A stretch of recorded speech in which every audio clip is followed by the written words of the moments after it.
Pat Robertson loves to give advice to his viewers, and recently he got a question from a woman who has a gay nephew. Now, she's really concerned about her gay nephew, and she thinks, will praying help him? Will that pray the gay away? Let's see what Pat Robertson had to say to her. Teresa writes, my 30-year-old nephew just told the family that he's gay. I want to pray for him, but does he need to pray for himself in order to be helped? Well, you know, a few years ago, the psychologists used to say that homosexuality was a mental illness. Now, the Supreme Court has said that it's a protected right. So what's he going to pray about? Is he going to say something's wrong unless he's unhappy? Okay, I love these debates that they have on who should pray for people. Like, should he pray for himself, or should I have my next door neighbor pray for him? Or if maybe the grandparents and my boss at work prays for him, then the gay will be prayed away entirely. Or perhaps he'll stay gay because he was born gay. But call me crazy. So, okay, so I love how he always goes back to, oh, it was a mental illness until the 70s when they decided that, you know, these professionals decided it's not a mental illness anymore.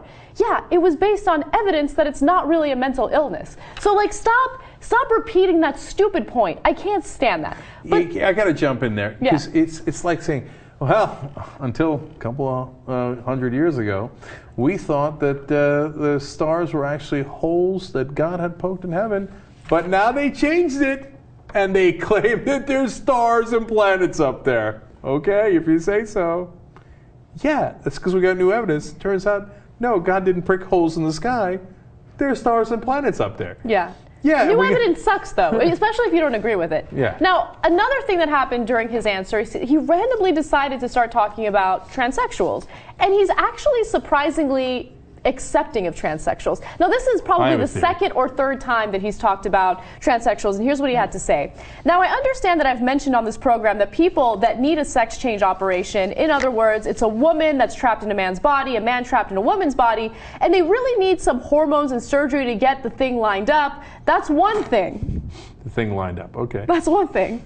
But this other, many people are in this homosexual lifestyle because they have been abused as a child and so forth. That's not true. Okay, so like he's anti-gay, and he says being gay is wrong according to the Bible, but very open to the transgender community. Okay, good for him. Okay, here's my theory. Because Pat Robertson is not randomly open-minded and open-hearted towards an oppressed community that he feels like, well, look, they were trapped in the wrong body. What can you do? I've never seen him be that way in any other regard. Somebody's got tape on him.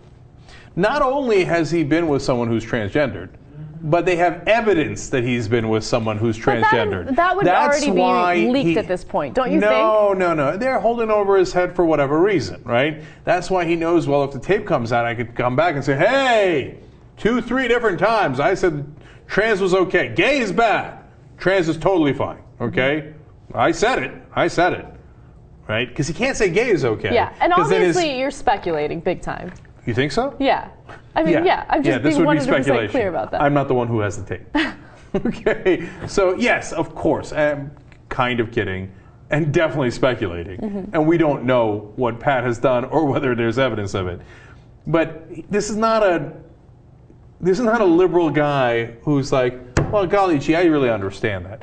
If there wasn't a reason for him to make those comments, he'd say the same thing about them as he would about gay people. Oh, they were born with an illness. It used to be called an illness. Now, oh, we're supposed to think they're trapped in their different body. Yeah, they're sexual deviants. I know. That's why, look, I totally understand where you're coming from, because it does seem very strange for him to be so supportive of one community and so hateful toward another.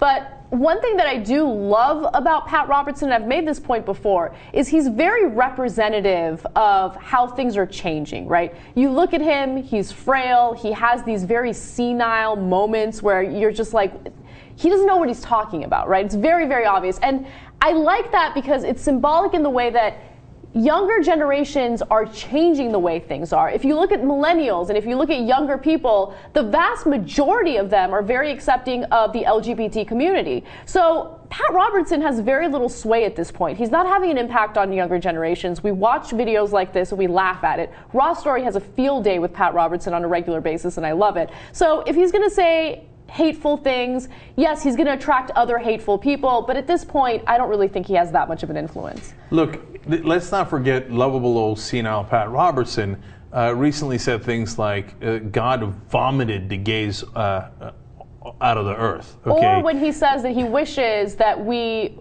were more like Muslims in that we would abuse our women, that we would allow men to hit women to discipline them. Right. Well, he's just trying to, speak the Lord's commandments that the man should be the master of the house. So the guy who thinks God vomited out the gays is not going to be randomly in favor of transgendered people unless there's tape.